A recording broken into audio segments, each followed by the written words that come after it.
सांगोला, महाराष्ट्र राज्यात प्रतिबंधित असलेल्या सुगंधित पान मसाला व तंबाखूजन्य पदार्थाच्या विक्रीच्या उद्देशाने वाहतूक व साठवणूक केल्याप्रकरणी सांगोला पोलिसांनी अंकोळे टोल नाका परिसरात मोठी कारवाई केली। या कारवाईत एका वॅगनार कारसह एकूण रक्कम 5,28,285 रुपयांचा मुद्देमाल जप्त करण्यात आला आहे।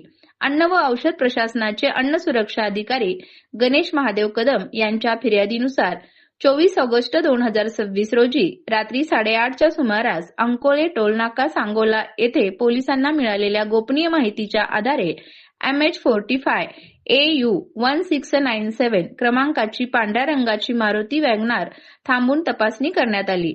वाहनाच्या डिग्गीमध्ये तसेच मधल्या सीटवर खाकी व पांढऱ्या रंगाच्या गोण्या आढळून आल्या। त्यामध्ये महाराष्ट्रात प्रतिबंधित असलेला सुगंधित पान मसाला व तंबाखूजन्य पदार्थ आढळले।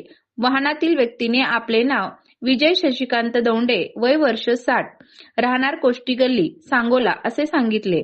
पंचासमक्ष करण्यात आलेल्या तपासणीत विविध प्रकारचा पान मसाला व तंबाखूजन्य पदार्थ तसेच सुमारे 4 लाख किमतीची वॅगनार कार असा एकूण 5,28,285 किमतीचा मुद्देमाल जप्त करण्यात आला।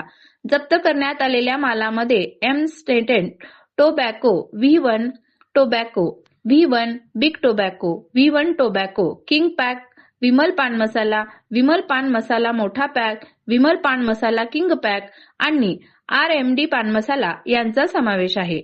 अन्न व औषध प्रशासनाच्या अधिकाऱ्यांनी हा साठा महाराष्ट्र शासनाच्या प्रतिबंधात्मक अधिसूचनेचा भंग असल्याचे नमूद करत जप्त केला आहे।